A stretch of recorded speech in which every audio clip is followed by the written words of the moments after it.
Right now, deep in the Amazon rainforest, an Asháninka woman sits by the river cleaning fish. Beside her, two children throw stones into the water while a fire burns slowly nearby. No one is rushing her. No one is measuring time. When the sun tilts a little to the west, the day will be done. The Asháninka carry one of the world's oldest ways of life. They are farmers, hunters, and gatherers all at once. Their lives do not run on calendar apps or schedules. Instead, they move with the seasons, the rain, the river's rise and fall, and the needs of the body. We often imagine ancient life as harsh and unforgiving. And yes, there is poverty, danger, and illness. But many researchers who have lived among them describe something else too, an abundance of time and a remarkable depth of presence. Let's walk through a day in their world. At dawn, they wake to birdsong and the slow shift of light. There are no alarms because the body knows when to rise. Home is a raised platform made of bamboo and palm leaves where air flows freely.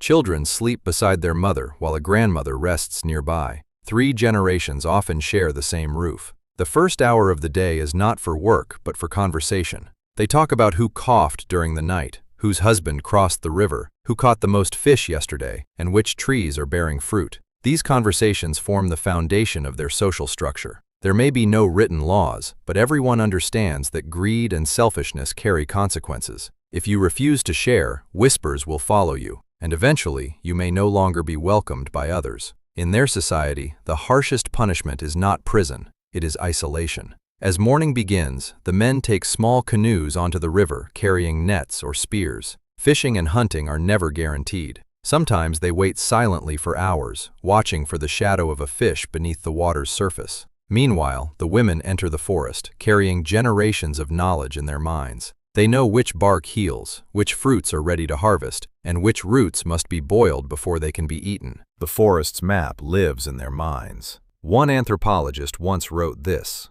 to them: "The forest is not a resource, it is a relative. They take from it, they give back. If they cut a large tree, they plant seedlings nearby. They do not strip one area bare, because they know this, they will return next year."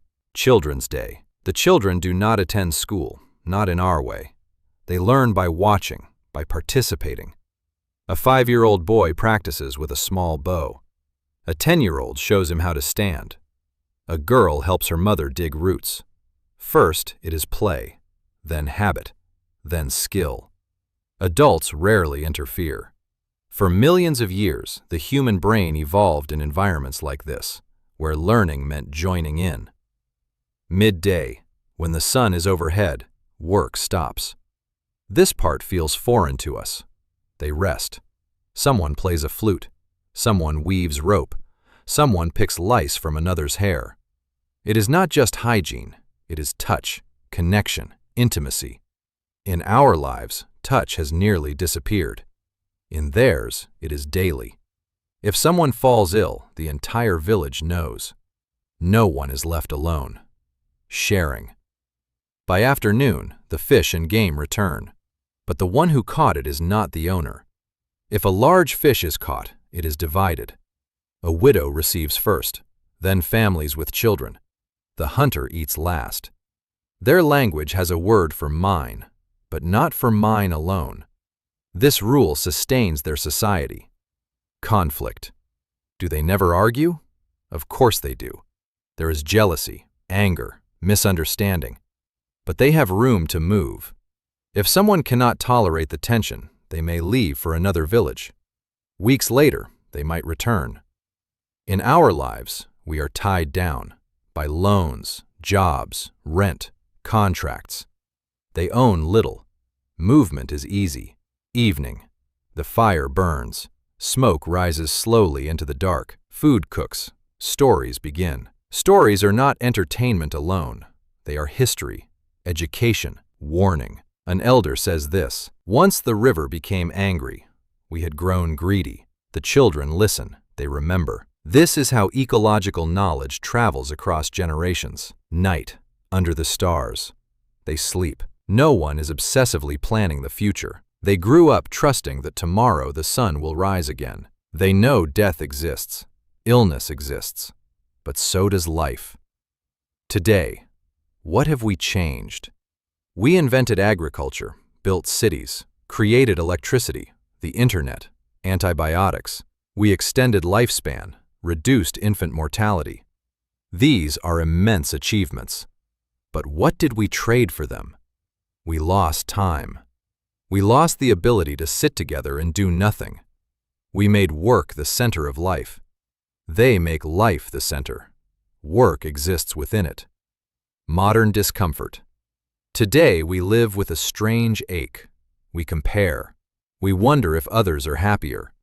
We work toward a life that never fully arrives. Our bodies still crave sunlight, touch, community, story. Instead, we feed them screens, deadlines, notifications. Final thought. No one is saying we must return to the forest. We cannot. But perhaps we can learn. A little purposeless rest in the day. One phone-free meal with family. A walk with no objective. A long conversation with a friend. We are still the same species that grew up around fires, listening to stories. Our nervous systems have not changed. Only our environment has. Perhaps the secret of happiness is not something entirely new. Perhaps it hides in very old habits. Sharing food, sitting together, moving slowly. Because in the end, humans were never made only to survive. Humans were made to live together.